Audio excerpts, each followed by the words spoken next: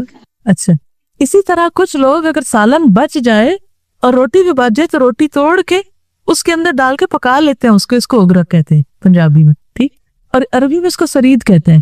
عربوں میں تو بہت مشہور ہے یہ کھانا, وہ کتنا مزے کا بنتا ہے.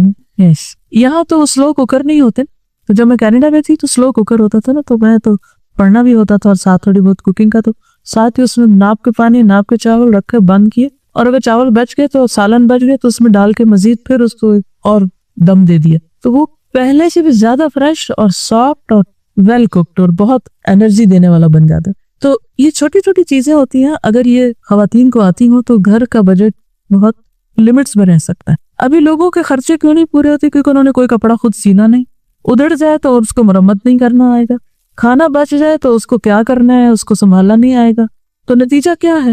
بس چیزیں پھینکی جا رہی, ضائع کی جا رہی ہیں, اور پھر کہتے ہیں پورا نہیں ہو رہا.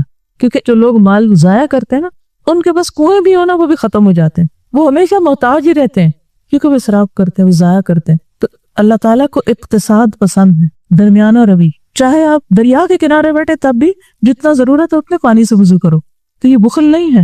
ہمارے ہاں اس کو کنجوسی بتایا جاتا ہے, ضرورت کے مطابق استعمال کرنا, جبکہ یہ ہمارے دین کی تعلیم ہے. اور وہ کہتے ہیں کہ حضرت عائشہ تلبینہ پکانے کا حکم دیتی ہے اور فرماتی ہیں کہ اگرچہ وہ مریض کو ناپسند ہوتا ہے لیکن وہ اس کو فائدہ دیتا ہے. مریض دلیا نہیں کھانا چاہتا نا, کھچڑی نہیں کھانا چاہتے, لیکن اس کے لیے فائدہ مند ہے.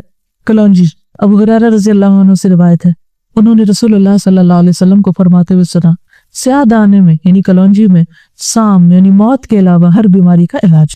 رسول اللہ صلی اللہ علیہ وسلم نے فرمایا کالے دانوں میں موت کے علاوہ ہر بیماری کا علاج ہے. خالد بن سعد نے بیان کیا کہ ہم باہر گئے ہوئے تھے اور ہمارے ساتھ غالب بن ابجود بھی تھے, وہ راستے میں بیمار پڑ گئے. ہم مدینہ واپس آئے, اس وقت وہ بیماری تھے. ابن ابی عتیق ان کی عادت کے لیے تشریف لائے اور ہم سے کہا کہ تم پر ان کالے دانوں کا استعمال لازم ہے. اس کے 5 یا 7 دانے لے کر پیس لو, پھر زیتون کے تیل میں ملا کر ناک کے اس طرف یعنی ایک طرف سے قطرہ قطرہ ٹپکاؤ. کیونکہ حضرت عائشہ نے مجھ سے بیان کیا ہے, انہوں نے نبی صلی اللہ علیہ وسلم کو فرماتے ہوئے سنا یہ کلونجی ہر بیماری کی دوا ہے سوائے سام کے. میں نے پوچھا وہ کیا؟ فرمایا موت.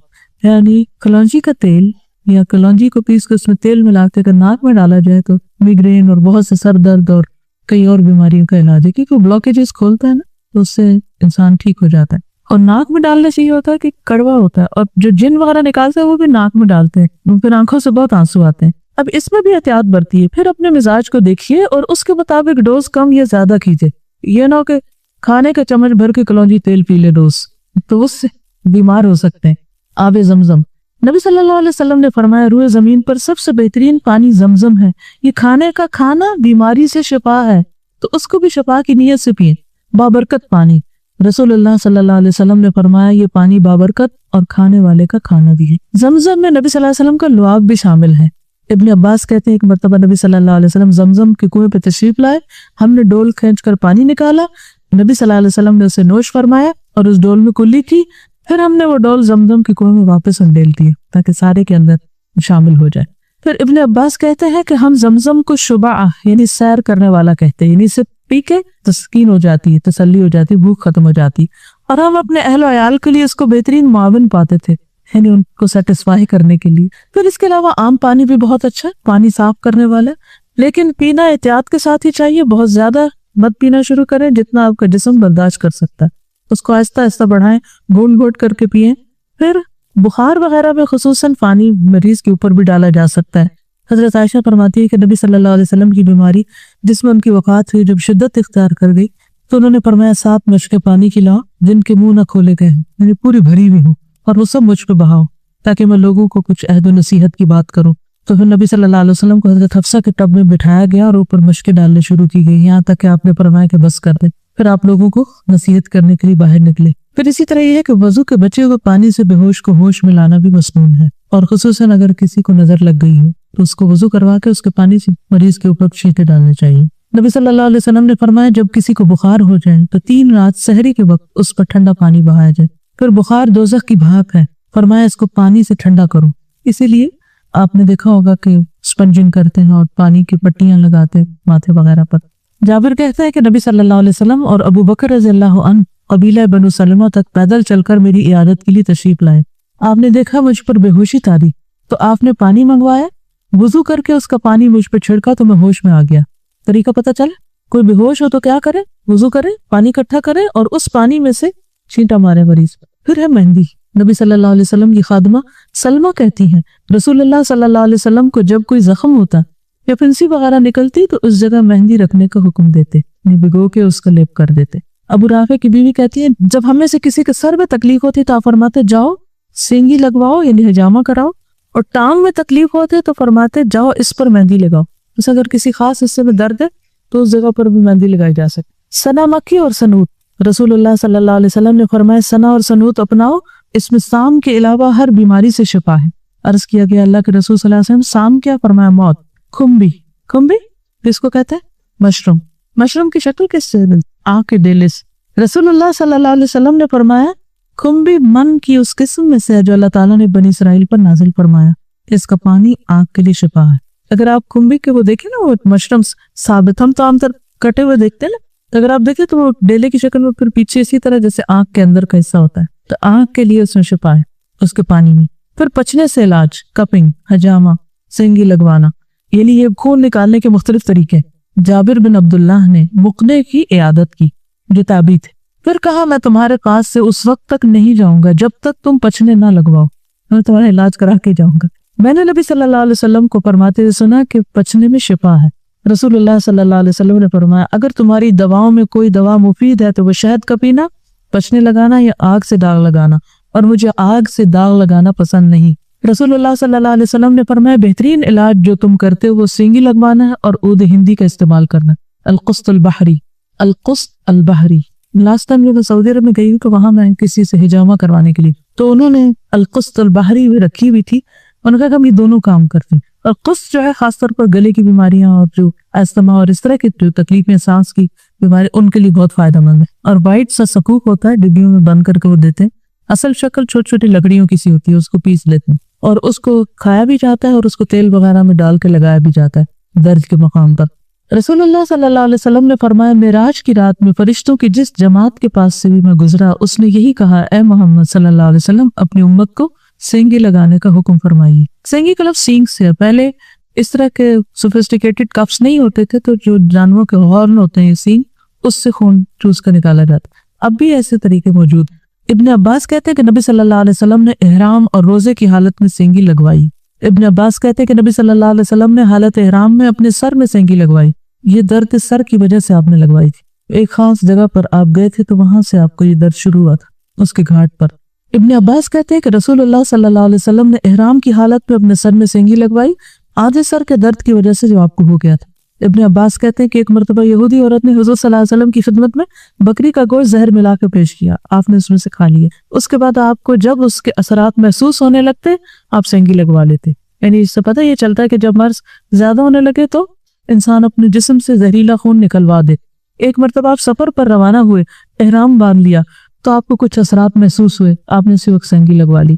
لیکن سینگی لگوانے کی جگہ ہیں, کچھ سننا پوائنٹس ہیں اور کچھ بیماری کی جگہ پر بھی لگائی جا سکتی. یعنی عام طور پر جس کو کوئی خاص بیماری نہ ہو وہ صرف مصنوعی جگہوں پر لگوائے, دو کندھوں کے بیچ میں.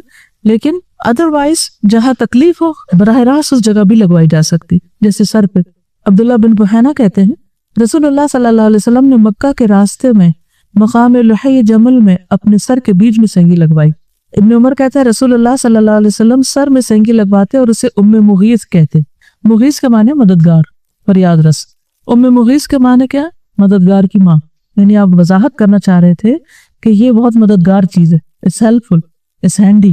انس رضی اللہ عنہ سے روایت ہے کہ نبی صلی اللہ علیہ وسلم نے 3 مرتبہ سینگی لگوائی, گردن کی دونوں جانب یعنی یہاں کندھوں کے پاس, رگوں پر اور کندھوں کے درمیان. یہ 3 جگہ جو ہے یہاں ان کو مسنون پوائنٹس کہتے ہیں. پھر سرین پر جابر رضی اللہ عنہ سے روایت ہے کہ رسول اللہ صلی اللہ علیہ وسلم نے موچ آنے کی وجہ سے اپنے سرین پہ سینگی لگوائی, پاؤں کی پشت پر.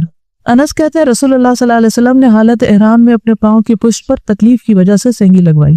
جابر سے روایت ہے نبی صلی اللہ علیہ وسلم اپنے گھوڑے سے کھجور کے کٹے ہوئے تنے پر گر پڑے, اس سے آپ کے پاؤں کا جوڑ متاثر ہو گیا, یعنی ہڈی ہل گئی, تو آپ نے موچ کی وجہ سے سینگی لگوائی. مسل پول ہو گئے یا جو بھی تکلیف ہوئی آپ نے اس پر بھی حجامہ کروایا. یعنی چوٹ لگنے پر بھی حجامہ کرایا جا سکتا ہے. کبھی بل پڑ جاتا ہے نا, یا کبھی موچ آ جاتی, یا ویسے سر درد شروع ہو جاتی, کوئی بھی اور تکلیف, یا طبیعت کے اندر بے چینی پیدا ہو جاتی، تو ان سب چیزوں کے لیے یہ بہترین علاج ہے. لیکن غلط جگہ سینگی نہیں لگوانی چاہیے، یعنی شوق میں کہ وہ سر پہ لگوا رہا میرے بھی لگا دو. معمر کہتے ہیں میں نے سینگی لگوائی تو میرا حافظہ جاتا رہا، یہاں تک کہ مجھے نماز میں سورۃ فاتحہ پڑھنے میں بھی لقمہ دینا پڑتا تھا، اور انہوں نے اپنی کھوپڑی پر غلط جگہ پر سینگی لگوائی تھی. تو اس لیے ہر ایک کو ہر جگہ نہیں لگوا لینی چاہیے، ٹھیک ہے. اور نقالی میں تو ویسے ہی کوئی کام نہ کرے، اوریجنل کام ہونے چاہیے. دیکھا دیکھی بھیڑ چال جو ہے نا، یہ سب سے خطرناک بیماری ہے. آپ کچھ کریں، اپنی کپنگ خود بھی کر سکتے، کیوں نہیں کر سکتے، اور ڈرائی کپنگ بھی کر سکتے ہیں. بہترین دن رسول اللہ صلی اللہ علیہ وسلم نے فرمایا جو شخص چاند کی 17، 19 اور 21 تاریخ کو سینگی لگوائے اسے ہر بیماری سے شفا ہوگی. نبی صلی اللہ علیہ وسلم نے فرمایا بہترین دن جس میں تمہیں سینگی لگوانی چاہیے چاند کا 17واں، 19واں اور 21واں دن ہے. میں معراج کی رات فرشتوں کے جس گروہ کے پاس سے گزرا اس نے ہی کہا کہ اے محمد سینگی لگوانے کا اہتمام ضرور کرنا. تو جس نے ابھی تک نہیں لگوائی وہ سب لگوا لیں. رسول اللہ صلی اللہ علیہ وسلم نے فرمایا اللہ برکت دے، جمعرات کو سینگی لگوایا کرو اور کوشش کرو کہ بدھ، جمعہ، ہفتہ اور اتوار کے روز سینگی مت لگوانا، اور پیر اور منگل کو سینگی لگوایا کرو، اس لیے کہ اسی دن اللہ تعالیٰ نے ایوب علیہ السلام کو بیماری سے شفا عطا فرمائی اور بدھ کے روز ان کو آزمائشوں میں مبتلا کیا. ٹھیک ہے. کوڑ اور فلبہری بھی بدھ کے دن یا رات کو ظاہر ہوتی. یہ جو ابھی جزام کی بات تھی نا، تو اس بیماری کے اترنے کا دن بھی کون سا ہے؟ بدھ. ہم عام طور پہ کہتے ہیں بدھ کم سد، جبکہ یہاں سے پتہ چل رہا ہے کہ بدھ کے دن یہ تکلیفیں ظاہر ہوتی ہیں. رسول اللہ صلی اللہ علیہ وسلم نے فرمایا نہار منہ سینگی لگوانا بہتر ہے، خالی پیٹ، اور اس میں شفا ہے اور برکت ہے. یہ عقل بڑھاتا ہے اور حافظہ تیز کرتا ہے.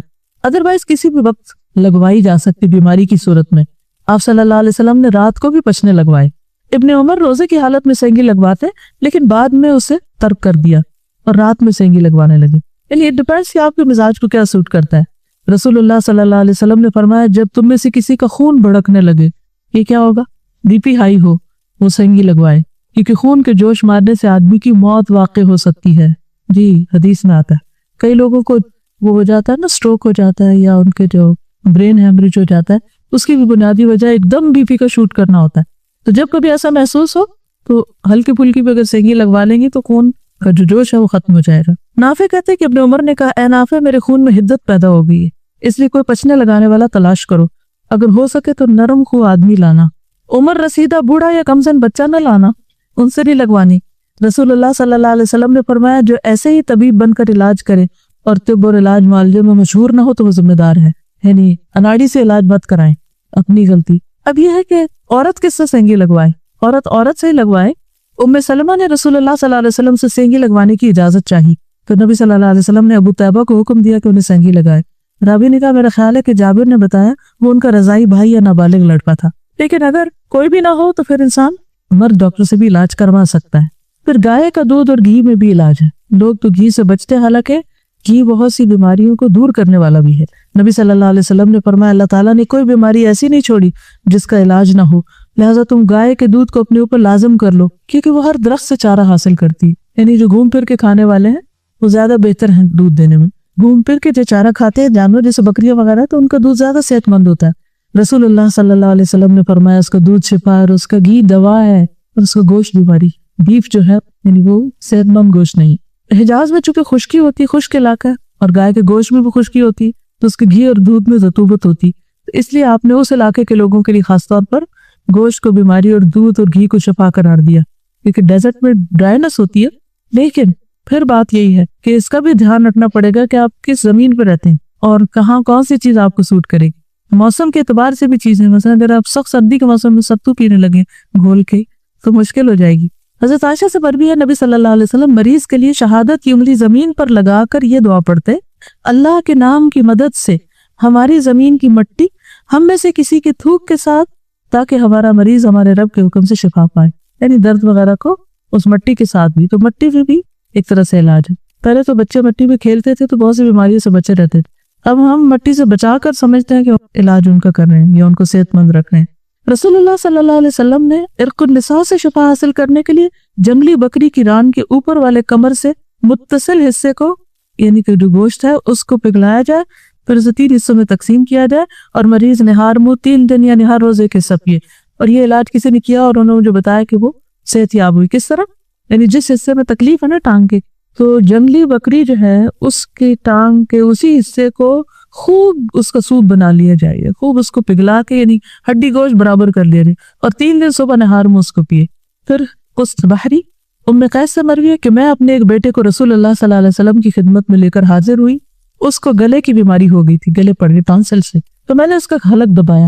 آپ نے فرمایا تم اپنے بچوں کو انگلی سے حلق دبا کر کیوں تکلیف دیتی؟ کہ اب بھی وہ گھنٹی لگاتے ہیں۔ یہ عود ہندی لو، اس میں 7 بیماریوں کی شفا ہے، قسط میں 7 بیماریوں کی شفا ہے، ان میں سے ایک پسلی کا ورم بھی ہے، ٹی بی وغیرہ بھی۔ اگر حلق کی بیماری ہو تو اس کو ناک میں ڈالو، اگر ذات الجم یعنی پسلی کا ورم ہے، نمونیا وغیرہ ہے تو اس کو منہ میں ڈالو۔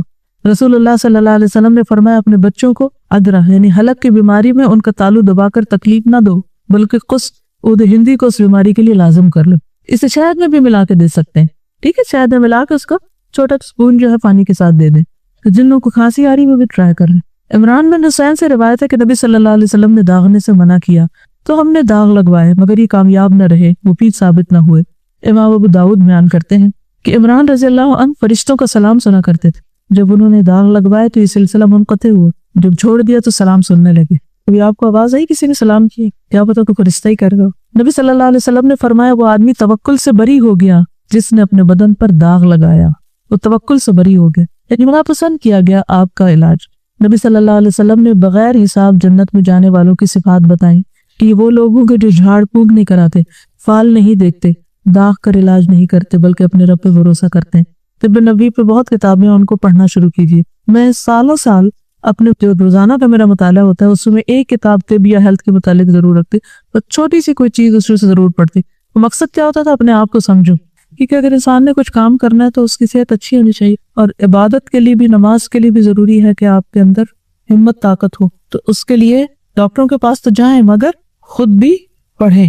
اس میں امام ابن القیم الجوزیہ کی کتاب جو طب نبوی ہے وہ بھی بہت اچھی، تو تھوڑی تھوڑی کر کے اس کو پڑھیں، سمجھیں، اور انشاءاللہ آپ کو فائدہ ہوگا۔ آپ کچھ کہنا چاہتے کہیے؟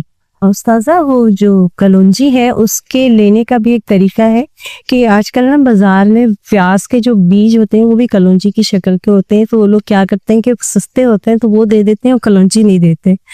تو اس کو میں نے ایک ہربرٹولوجسٹ سے میں نے اس سے پوچھا تو اس نے طریقہ یہ بتایا کہ جب آپ کلونجی لیں تو اس کو جو کاغذ کی تھیلی ہوتی ہے نا اس میں ڈال کے 2-3 دن دھوپ میں رکھیں، اگر تو اس میں آئل آ جاتا ہے دیٹس مین یہ کلونجی ہے، اور اگر وہ ہے جو پیاز کے بیج ہیں تو پھر وہ کلونجی نہیں۔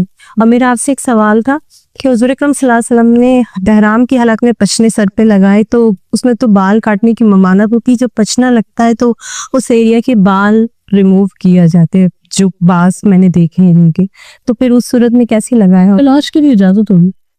ڈاکٹر فرحت ہاشمی صاحبہ کے مستند بیانات سننے کے لیے ہمارے چینل قرآنک پلس کو سبسکرائب کریں۔ یہاں قرآن و حدیث کی روشنی میں حقیقی رہنمائی اور روحانی ترقی کے خزانے ملیں گے۔ ابھی جڑیں اور دین کو گہرائی سے سمجھیں۔